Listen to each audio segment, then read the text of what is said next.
Hey everybody, welcome to this week's edition Bayou Outdoors 365. I'm your host Patrick Dennis, celebrating 10 years of Bayou Outdoors 365. It all started back in 2014, the summer of 2014, and I just want to say thank you to everyone who has supported the show over the years. We've done a variety of hunting, fishing, and travel shows over all of those years, and it's always great to have an opportunity to meet some very neat, cool people. And I'm going to introduce you to one of those this week on our show. You've already met him before. I've already had a chance to interview him before and share that with you. He goes by the initials of JC right here. JC can stand for a lot of initials, right? In this case here, Justin Cooper. Justin Cooper. From where else but Sabine Parish, down there right along the banks of the Toledo Bend Reservoir. Now, I first introduced you to Justin a little bit earlier on in the year whenever he was in town fishing on the Major League Fishing Bass Pro Tour. So I'm going to show you that real quick, and then I'll tell you what we're going to be doing this week.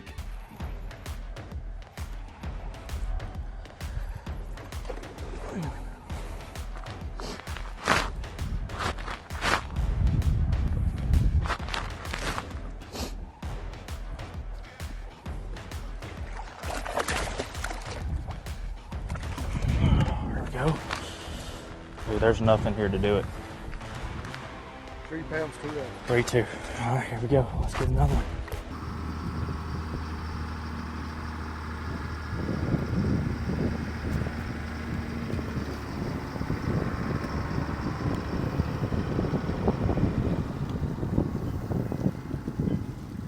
Here you go. I got you, bud. Whew. On here with a big name.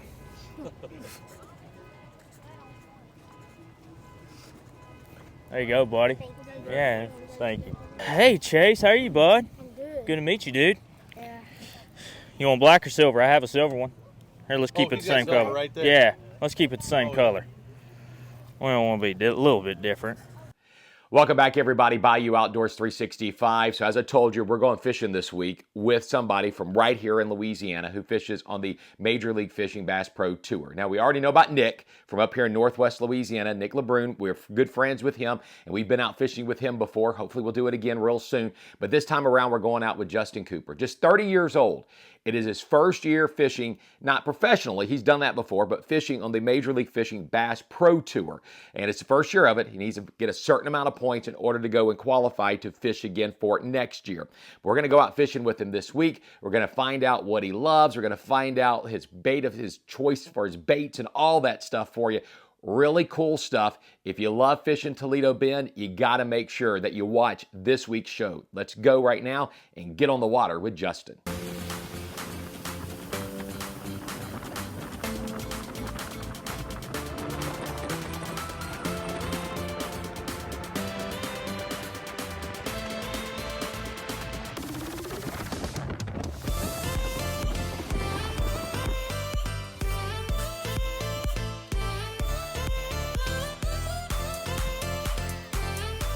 How deep is it? Okay, it's about 20. Yes, sir, yeah.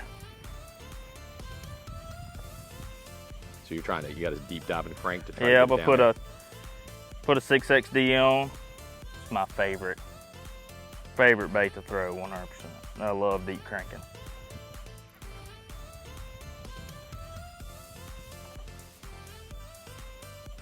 My bait coming up right there. Okay. I had to ask you where your bait was on it. And that's kind of what I do. I pull up on an offshore spot when I know they're there. You know, that's the good thing with down scan and side scan. It doesn't lie, so I know what I'm looking at, and I know when I see them that they're there, and then I can also confirm it with live scope too. Is that a technique also for you now that you're tournament fishing and stuff, that you can't sit there maybe sometimes in a place too long, or how's your patient level? Right, yeah, so that's little guy.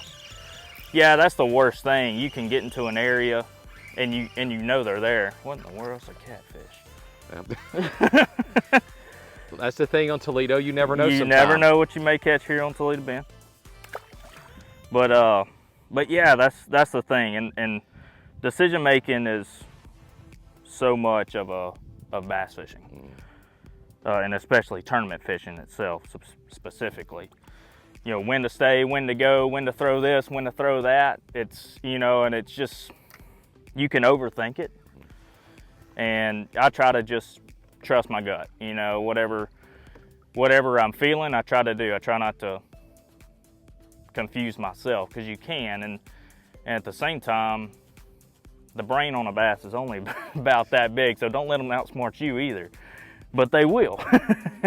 How much so you think weather and pressure and stuff with that? So high pressure definitely affects their feeding. They definitely don't feed as much on a high pressure. You know, low pressure is the best. They definitely like a wind, like a 5 to 10. Out of the southwest is usually like perfect. Like that's perfect fishing conditions, some cloud cover. Like that to me is the optimum fishing day. When it's post front, bluebird, no wind, those can be the days that can be a little bit tougher on you. I'm not saying you can't go and catch fish on those days, because there's definitely guys that do, because you're always gonna find fish that are biting on the lake. You know, you just have to jump around a little more, try this, try that, more than you would on that perfect fishing day, as I was talking about. But we're gonna keep grinding.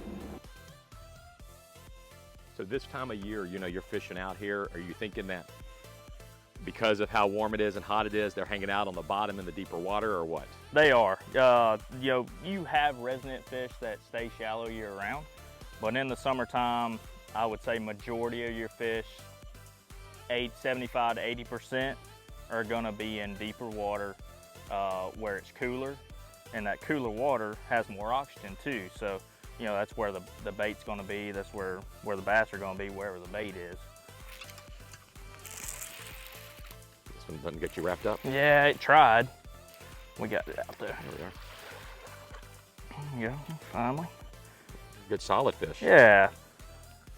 Double hook, it went inside the bottom and come out the top. Literally pinned his mouth shut. That's how you get them to keep their mouth shut. Right, exactly, yeah. What was your setup on that?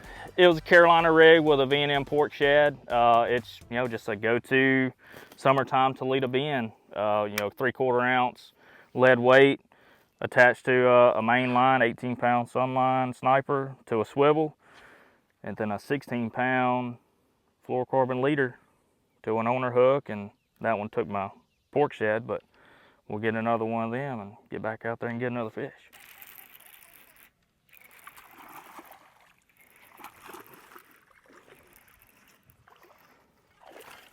Setting there, okay. You good?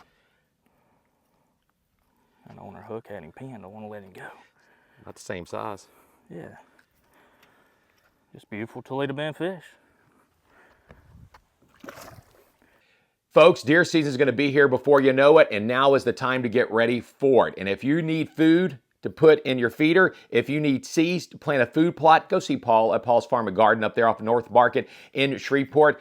Paul can answer all your questions, and he can take care of you this year as you get ready for deer season. You got to make it a must stop as you get ready to go out. So this is your first year on the MLF Pro Tour?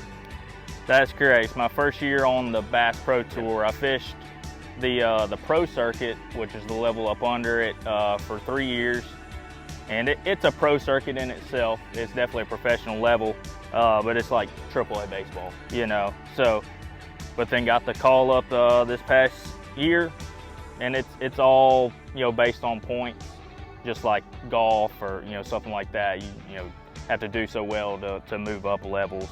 For one, it's intimidating. You know, fishing against guys that I grew up watching, that were my heroes growing up. Now, I asked you this question though, because I get the same thing. When you walk up and if you tell one of them you've been watching them since you were a kid, do they look at you like, hey, look, don't make me feel that old? I get that all the time. Yeah, they do. Absolutely. I've had a couple of them tell me that for sure. But yeah, now I have to, you know, put that aside, quit fangirling over them, and now go out there and try to beat them. You know, they're my competition now. So you feel confident for that? I mean, are you 100% confident, or are you fairly confident? No, I'm 100% confident. I'll get back next year, especially with the last tournament that's left, St. Lawrence River. It's my favorite place away from Toledo Bend. I've had really good history up there. I fished 2 professional events up there. I finished 9th in one of them and 12th in the other. So me and that place just really get along. I love fishing up there, and I can't wait to go. Yeah, you can see there's a bait ball right there, and there's fish up under them. Look out, coming off the bottom. Come check that bait out. And that's all largemouth. Coming to check out that bait ball. Just kind of following up underneath them. Where are you on there? I'm more to the right where I made that cast. They're kind of coming from right to left, so they're going in the opposite direction of where I'm at. But How do you? So you have your live scope going up there. Okay, well, I'll let you get to work first. yeah.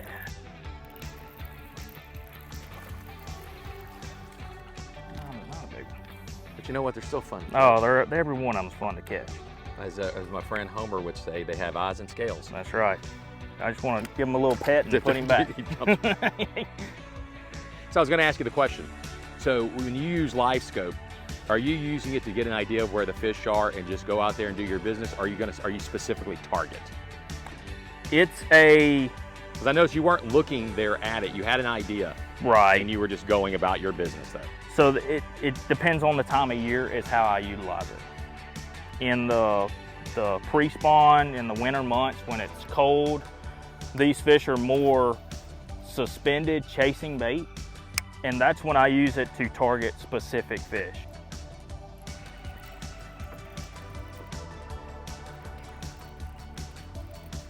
You got him double hooked on there. That's why he's spinning. Uh-huh. Yeah, he couldn't, had him behind his gill and everything else.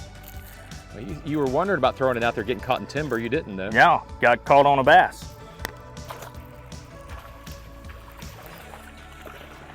Whoa, this one's mad.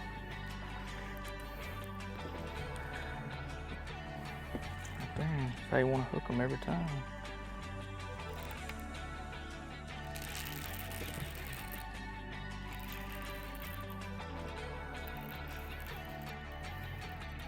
Come jump, show yourself. Look at there, quick release. Oh. There's a bite right there.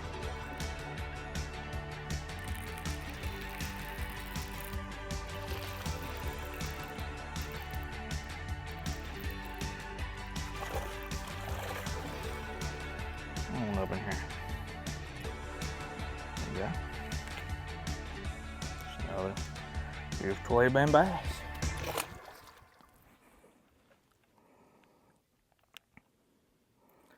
Tell your grandma I'm looking for you.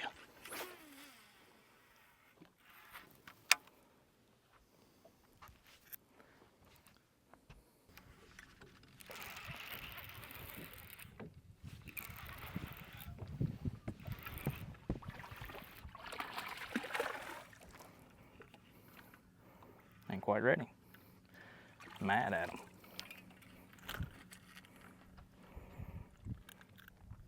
Old Faithful.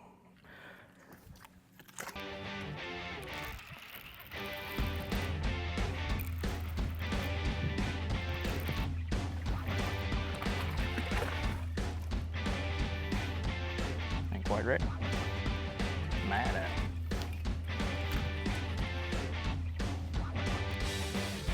Old Faithful. B&M Port Shed, North Carolina rig.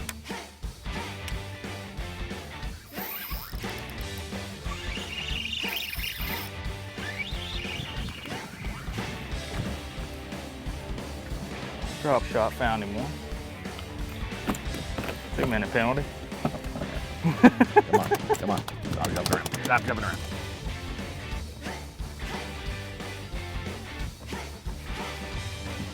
Well, I saw your rod actually jerk. I think he's got it. He's swimming to me, I think. Yeah. Well, There it is again. yeah. He was swimming to me. I think he still got it. He can't. Your rod tip kept He going was back. he was doing, I don't know if they were fighting over it or what. Just a small guy. There's one right there. Got that one.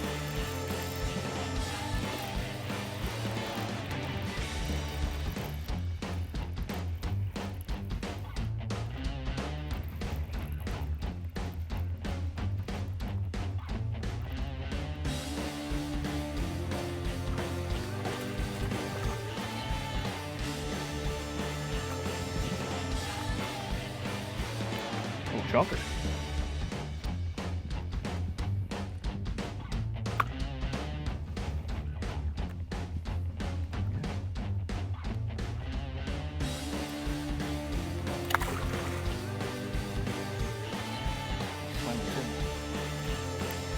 Up for those bees. Yeah.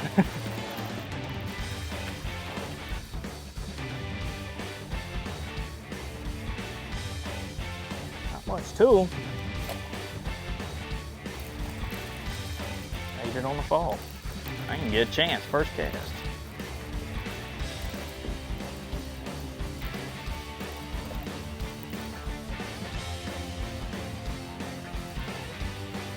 She was about 5 pounds fish.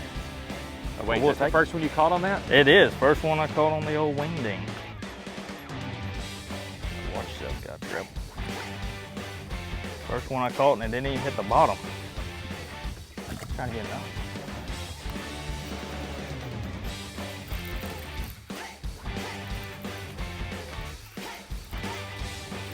Kind of fired up with this thing.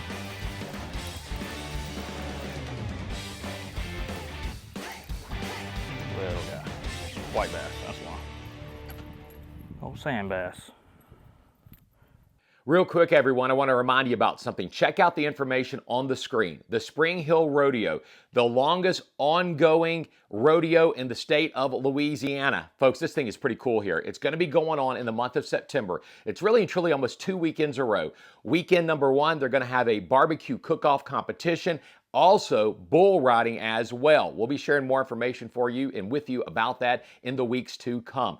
Also, then the following week, that's the big rodeo, everybody, and that's going to lead into the following weekend. So make plans to attend. The Spring Hill Rodeo coming up in September. You don't want to miss it.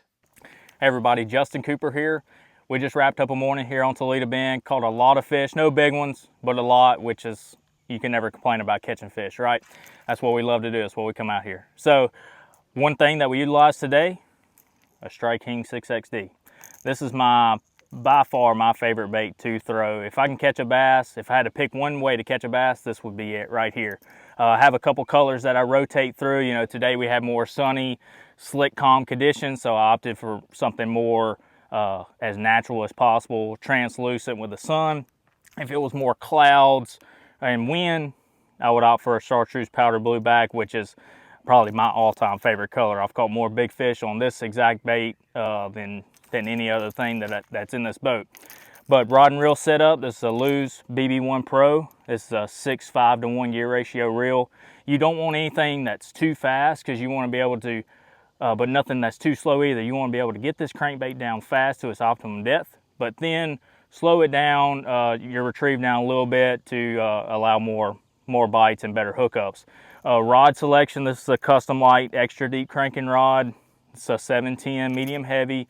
You want something long that you can definitely make long casts with, because that's the best thing for crankbaits is long cast. Line, I love 12-pound Sunline FC Sniper. That's pretty much what I throw my deep diving crankbaits on all the time. And owner hooks, you know, I love to change the hooks out on my crankbaits to better land those fish, better landing percentage. And like I said, this is my favorite #1 go-to summertime bite right here on Toledo Bend. Thanks once again, everybody, for being with us this week. Bayou Outdoors 365. Cannot do this without you. Celebrating 10 years. Thank you so much to Justin Cooper as well. And as Justin sort of alluded to it maybe a little bit in this week's show, the way the points are stacked up, he should be back on tour again for next year. Great guy, and we cannot wait to go out fishing with him once again. Thank you again, everybody, for supporting us. Thank you for supporting our sponsors. Have yourself a great weekend. Happy fishing.